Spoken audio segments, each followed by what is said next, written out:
Motormouth Jenkins here, welcoming you to our brand new YouTube channel. Hope that you'll come back and see every segment each and every week, and I will share preventative maintenance tips and regularly scheduled maintenance tips for your car. So whether you know a little bit about your car or absolutely nothing, this is the channel just for you, where I share over 35 years of experience as a qualified and licensed service technician with truck and coach, light truck and passenger vehicles.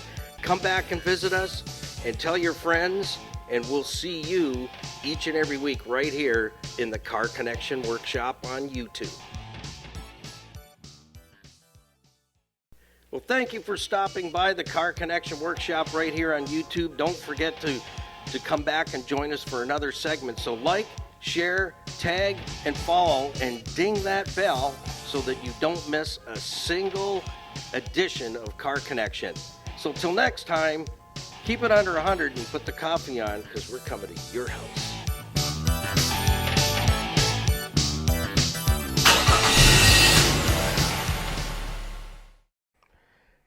Well, welcome to the Car Connection Workshop. Your host now, Motormouth Jenkins.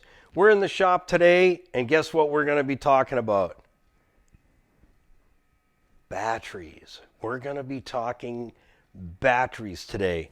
And I've pulled out 3 specimens for you, and we're going to go through the procedure of how to test and verify conditions of a battery.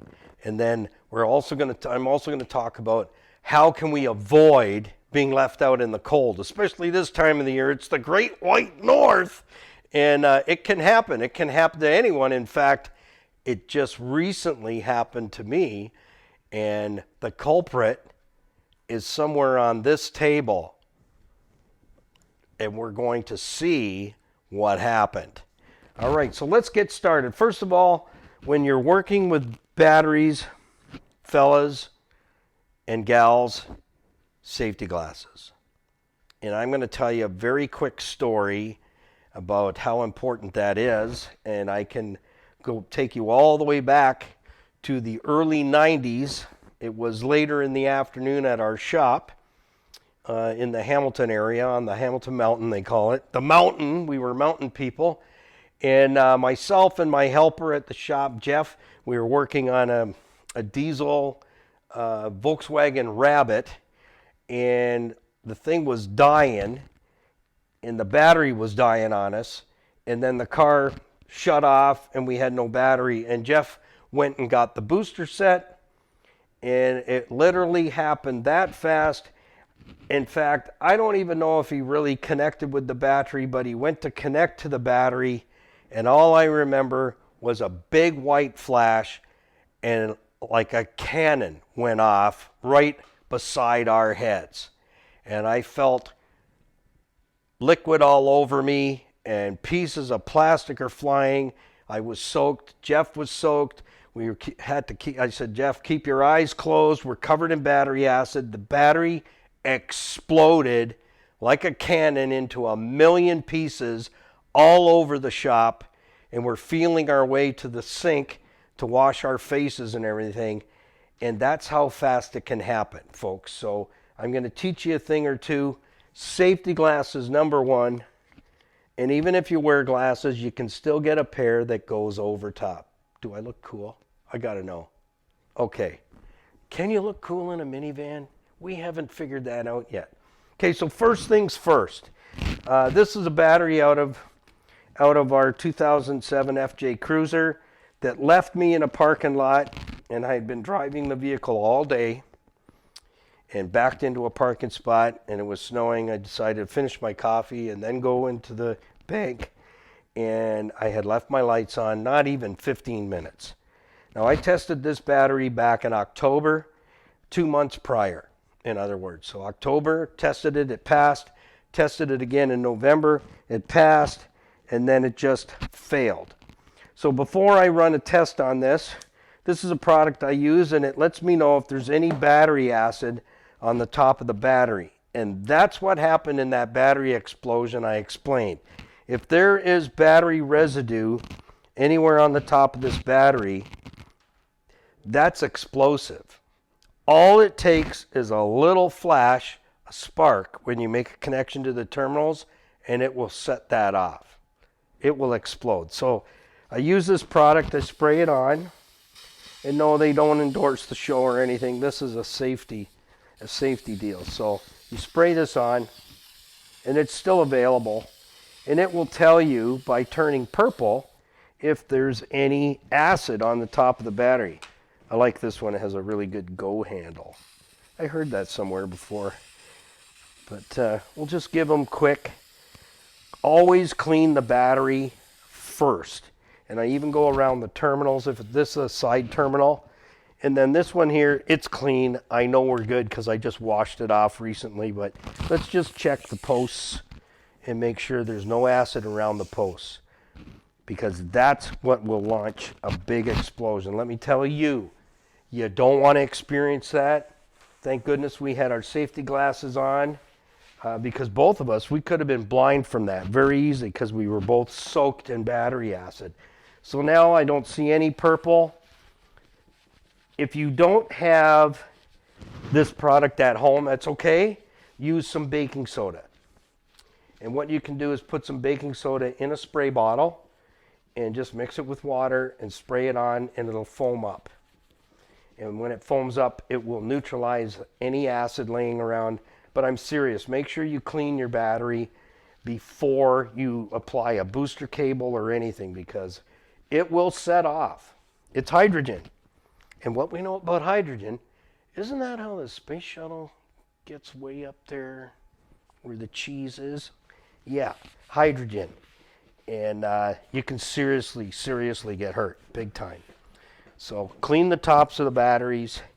Even when it's in the car, same thing. If you're not testing the battery, it's a great idea to do that on a regular basis. So just, again, mix up some baking soda and some water in a spray bottle, and mark it, of course, so you know what that is, and use that as a maintenance on your battery. Not everybody has access to this, but this is what we did in our own shop. Every battery at oil change time got cleaned. That was part of our service to our customers. Okay, so now I'd like to show you something about this battery. And I am a Toyota fan. I've had Toyotas since I was a kid, and I've had lots of them, and not one ever gave me much trouble whatsoever. This battery was installed at the dealer. And how I know that is because I have the paperwork on it from when I bought the truck off the lady who was the original owner. And just a few months prior to me purchasing the 07 FJ, she had a brand new radiator installed and a new battery.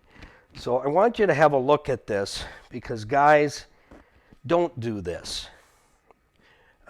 If we can zoom in or move in on this battery, I want to show you the damage created to the casing of the battery. Look how it's crushed in. It's because somebody decided to really over torque the battery hold down. It's actually put a defect into the battery casing itself, right from brand new. And this is a 7-year battery, 84 months, 675 cold cranking amps. It's a big battery. Don't do this, guys. If you're using air tools or battery-powered drivers, I got to get the terminology because I'm still very much an air type guy. Don't do this. If a guy in my shop working for me did this, you're buying that customer a new battery. You own this one. This is ridiculous. This should not happen. This was done at the dealer level. And as I said, I can prove that from the paperwork that the lady I bought the truck from gave me all the paperwork. So we're going to test this one out. And I did put it on a 2-hour charge.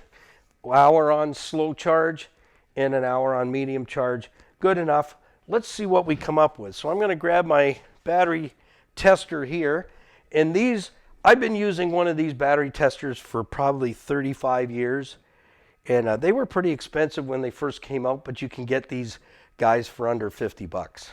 And it's a great tester. This is going to load this battery down for me.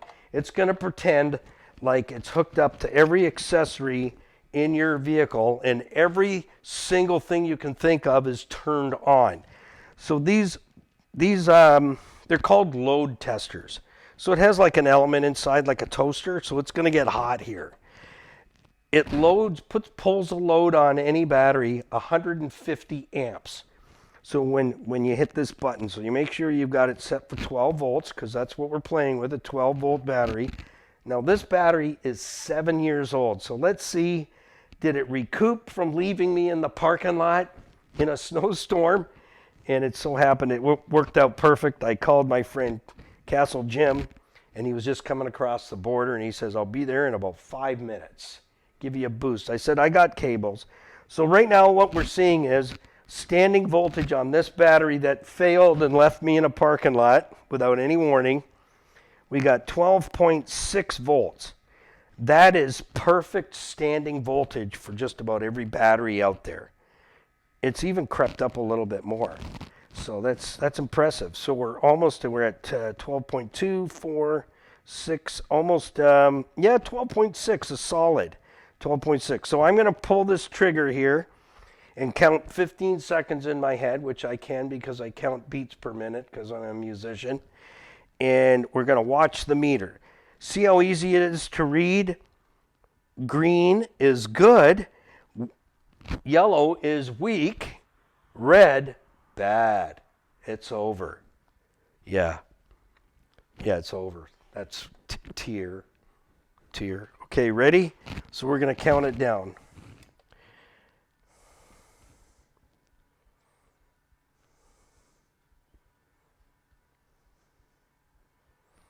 $10.2, and we were in the weak zone. So in the bounce back, it's bouncing back up to taking it back up. Not quite standing voltage. So this battery, it's going to leave you. It's saying I'm weak. It's 10.2. 10.6 is when the computer on your car starts to shut systems down to maintain enough battery voltage, keep the engine running and the injectors and all the computers on board. So at 10.6, that's when the car will go into survival mode and start shutting systems down to try and keep some voltage enough to keep you running. But this is a fail. So this is actually battery. This went 7 years. Good battery, very good battery. All right, this one here. This is a 650. The go handle seems to be working all right. So we're going to, this battery, it's kind of been odd, this one. It was good, then it wasn't good, then it's saying it was good. And I think it's bad. So this is the last test for this battery. Slow charged it. I'm not quite sure how old it is. I got a 13 here, but I'm not sure if that's accurate. But anyways, this tester is going to tell us. So right now on this battery, we have just 12 volts and a hair, I'm going to say. So maybe 12.1, 12.2-ish. So we're going to put a load test on it again. This is automatically going to load. So in other words, it's simulating every accessory in the vehicle on when I pull this button and pulling down 150 amps out of the battery. So it's going on the battery. Got it? Do you want me to do that again? It's technical. Pose down. All right, let's go. What do you think? Good, bad, or ugly? I'm going to say ugly. Oh, wah, wah, wah. It's over. That battery, done. It's done. It goes for recycling. All right, we got one more to go. And this battery is about a year old, a little over a year old. I think the date is punched out there. April, May, June of, that's 2, 3, 4, 5. So this is from 21. Correct. 2000, June of 21. So is 4 years old. Well then, let's have a look at it, shall we? Take a look. Look at the standing voltage on this battery. It's healthy, big time. We got 13 volts standing, and that's what I like to see. This 12.4 to 12.6 volts standing voltage, that means the battery is here, it's charged. That's what's in it. And I want you to remember this. The purpose of a battery is just to get the car started. It's a storage battery. So when you turn the key and you're cranking the engine over to get it to start and run, as soon as it's cranking over and it starts and it runs, the battery goes to sleep. The alternation takes over. That little guy right there, if you want to point at it, see it hanging there on the zip tie? That's an alternation. As soon as a vehicle starts, the alternator, I like to call it an alternation, it supplies electricity to everything you turn on in that vehicle once the engine's started. So then its purpose is, the alternation's purpose is to put back into the battery the voltage that was stolen to get the engine cranked over and get it started. That's the purpose. An alternator is not a battery charger. It's not. If you boost a battery and then you expect the alternation to charge it up, it can take 90 days for that alternator to charge this battery or any battery back up to full charge, and you're overheating the alternator and you can blow the alternator up inside. And some of these alternators go $600, $400. So remember this, the battery is there to get the engine started, cranked and started, goes to sleep. Alternator takes over, providing all the electricity to run the show. Turn on the lights, alternator. Put on the signals, alternator. Defroster, alternator. Blower fan, alternator. A badass stereo, alternator. Can I say that? I did, didn't I? But yeah, if it's got a really good stereo, alternator puts the power there. So let's test this one. You ready? We got 13 volts standing voltage. That is super awesome. We're going to count it down 15 seconds. Watch the meter. Let's see what we got. I think this one is going to be healthy.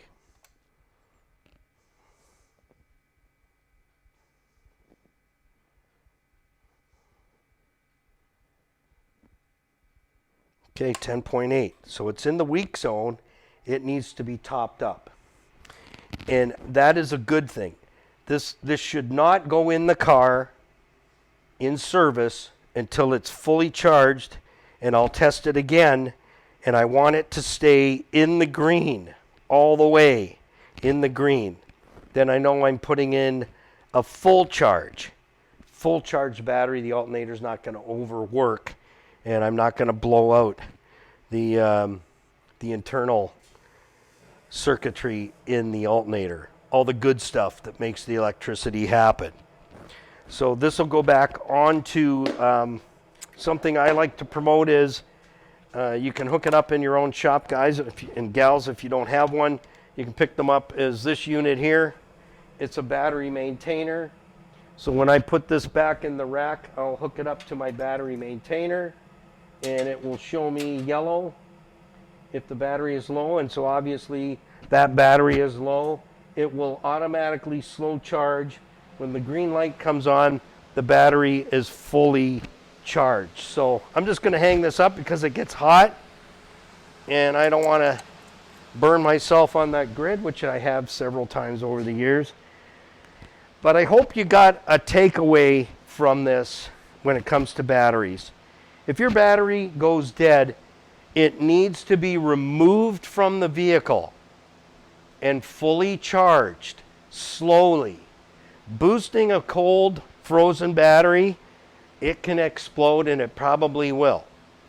Boosting a cold battery that has gone low, you risk the chance of the battery exploding as well. So after experiencing one, trust me when I say you don't want to experience one, and I don't want you to ever experience that. because you can lose your eyesight. You can end up having to have plastic surgery to put your melon back together. Nobody wants that bad day. So if your battery goes dead, it needs to come out of the car. If it's winter months, it needs to come out of the car overnight and warm up to room temperature before even putting the battery charger onto the battery whatsoever. Then we're going to slow charge it for an hour, then move it up to a medium speed on the charger, and then finish it off. Let it sit for an hour before testing again. So we got to charge it slow, let it stand for an hour, and then retest. And if everything checks out okay, you can put that back in the vehicle. So this one out of here, this one out of here. This one needs a little service and it'll be good to go. Don't forget to sign up for our YouTube channel. Like and subscribe and share and follow. Remember, subscribing is free and we don't send you any bad donuts. All right, so put a comment down in the comments section if you'd like to see longer videos or something specific. I like to read the comments and I enjoy that, because why do I do this? I do it for you. You know, I have over 44 years experience in the service bays as a licensed qualified service tech in light truck and passenger vehicles, as well as truck and coach and diesels. So keep it under 100 and put that coffee on, because we're coming to your house.